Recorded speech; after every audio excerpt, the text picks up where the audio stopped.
Procrastination is the art of dragging undone things from the past into your future. It is 2024. I am Petra Kolber, and your future is waiting for you. And this podcast is all about giving you the tools and the strategies and tips that you can use to help put your ideas into the world and stop waiting and start doing. So I thought I'd spend this first show of the Ambitious Procrastinator podcast sharing a little bit with you about what to expect and a little bit about where I've been and what led up to this podcast iteration. I actually began my first podcast in 2016. I went back to look at the stats on iTunes, and a little bit of why I was hesitant to relaunch this podcast was, oh, here she's back again with the fourth or fifth name for her podcast. But when I saw that my first one was actually in 2016, it made complete sense, because who you were in 2016 is not the person you are today in 2024. So we iterate, we change. And I think where we can get stuck and we can stop procrastinating is if we feel like I have to be the same person that people are expecting of me. But where we do our greatest work is by iterating and using our lens of curiosity to share what excites us in the world, and then what has helped us get to this point, pivot, reiterate, rethink, reimagine our life, and in doing so, hopefully help others do the same. As I record this podcast, I had my 60th birthday this year, and one perfect reason for me to procrastinate is, I'm too old to start a YouTube channel. I'm too old to iterate my podcast. And I want this to be proof, visible proof that it can be done, that it's never too late, that you are not too old, that you know enough to get started. So now is the time to stop consuming and start creating, to stop procrastinating and start teaching, to stop worrying and start wondering. And it's my hope that this show can be a guide and a resource for you, A, to realize that you are not alone on this journey, B, you are worth it, and C, that it can be done. It takes the hard work and the hard work. It requires us to show up when we don't think we're ready. It requires us to show up without makeup. If you're watching on YouTube, it just requires us to show up imperfectly. So I started my podcast in 2016 called The Perfection Detox, as I knew I was going to be writing a book of the same name that came out 2018, I think, maybe 2018. So when the book came out, it was all about perfectionism, but really, that's the pain that we feel. But what perfectionism does, it moves us into a state of procrastination. It gives us another reason to delay. I'm not ready. My project's not ready. It's not perfect. I'm not perfect. But really, perfection is just one of many excuses that we can find ourselves using that allows us to procrastinate and then delays what it is we need to be doing in this world. The reason I called this podcast The Ambitious Procrastinator, and that is my work. I am putting a stake in the ground right now. This is going to be my work for the next 5 or so years. There's nothing wrong in procrastinating if it matches your ambition. And there is no judgment here. We all have different ambitions. We all have different things that excite us. Your life is different to my life. As my mother used to say, gosh, rest her soul, if we were all the same, the world would be one boring place. I grew up in England where ambition was frowned upon. You did not talk about being ambitious because it's this really flawed idea that if I'm successful, I'm pulling away from your success.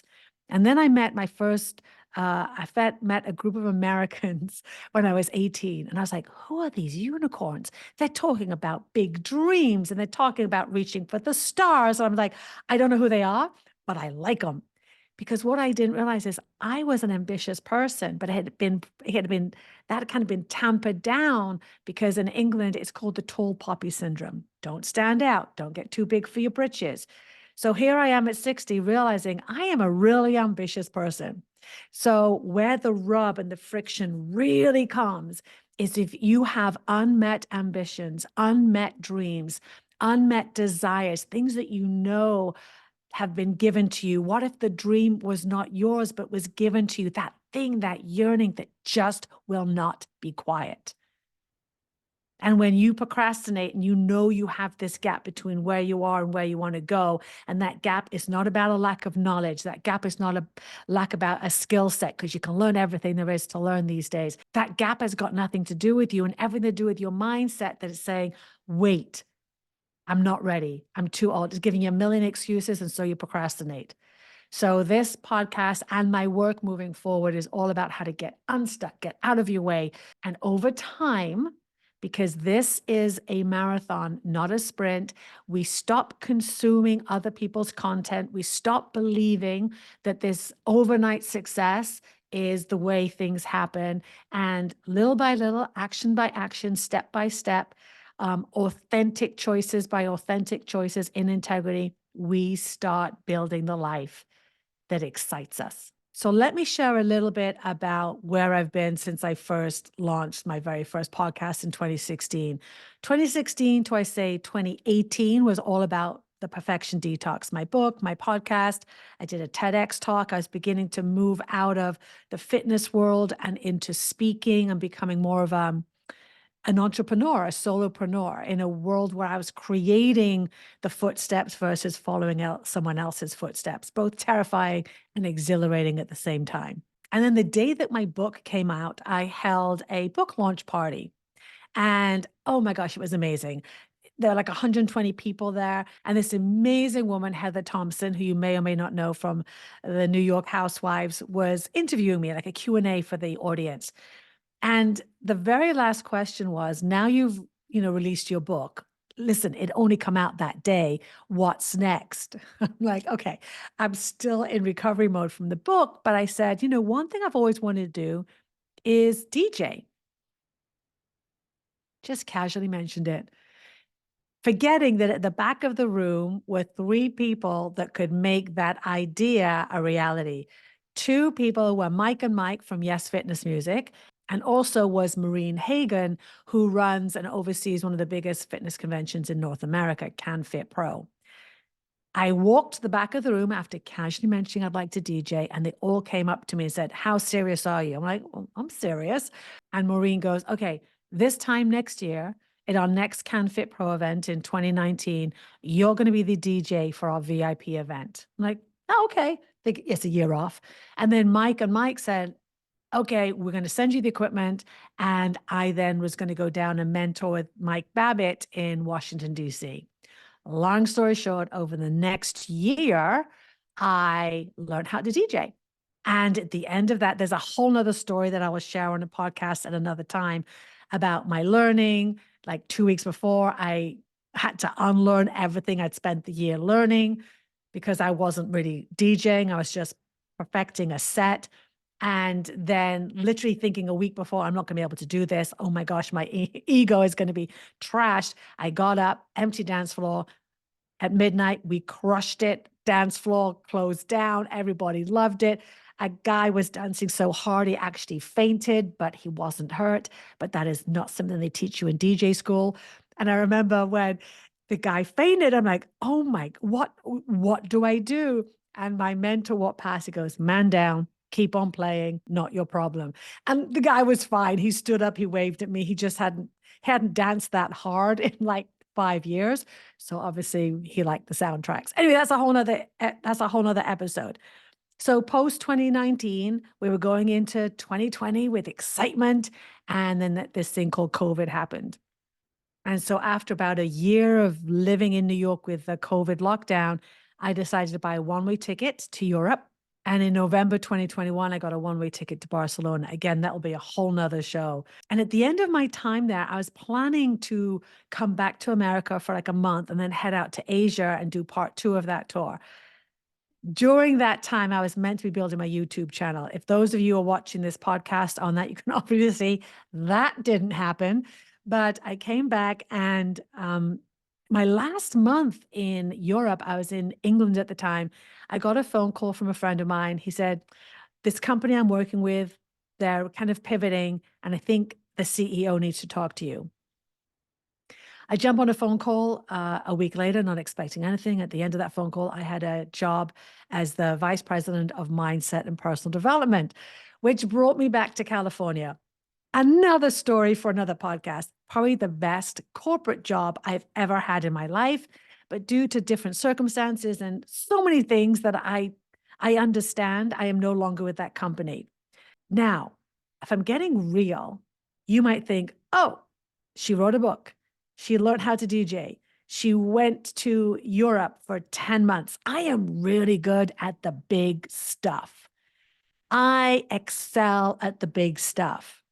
And if I look at that trip to Europe and I even look at DJing, and recently I just taught a dance class again to see how I'd feel about it, I am great at the things that look fantastic on social media. But if I'm really honest about it, they can also be excuses. I'm not saying that they are, but they can also be excuses for not doing the hard work, the grit that of figuring out how to do the social media, of figuring out how to do the YouTube, of figuring out how to get over my brain and stop procrastinating and stop matching my actions with my ambition. And that's what this show is all about. Not saying that there are a million lessons that I will share with you from my travels, from my DJing, from my corporate experience. But at the end of the day, we have to do the small, gritty actions that nobody sees that are not social media moments to make our life match our ambition. So that's a very brief overview of my past few years and now what to expect for the years coming forward. Number one is I don't want this show to be another reason for you to procrastinate. So there'll be mostly solo episodes, short, 15 minutes 30 minutes max, but really around 15 minutes. And then I am really lucky to be surrounded by brilliant minds who have overcome their procrastination to get incredible work out into the world. So, about once a month, I'll have an interview format show, and that will be a little bit longer, maybe 45 to an hour show, where we get to learn from some of the most brilliant and kind humans in the world, and I'm lucky enough to call them my friends also. So I'm excited to bring you some really engaging podcast interviews. They'll also leave you with tactical tips and strategies that you can put into your own life. So welcome to the show. And before I sign off, I truly believe that one of the biggest blocks between us and our dreams and what moves us into a state of procrastination is a lack of self-confidence. And so I have a free 7-day confidence quick start. If you'd like to sign up for that, it's completely free. It's just like a little email with an audio version and a little reminder of how amazing you are that drops into your email box once a day for 7 days. You can sign up below or go to petrakolber.com/jumpstart to sign up. And the link is below also. Remember, your dreams do not have an expiration date. Take a deep breath and each day take a small step forward. In the heart of procrastination lies perfection. But it is not in perfection, but rather small steps of brave action where you will find your ambition and your success. Embrace your ambitions with kindness and keep questioning and challenging your perceived limits. See you next week.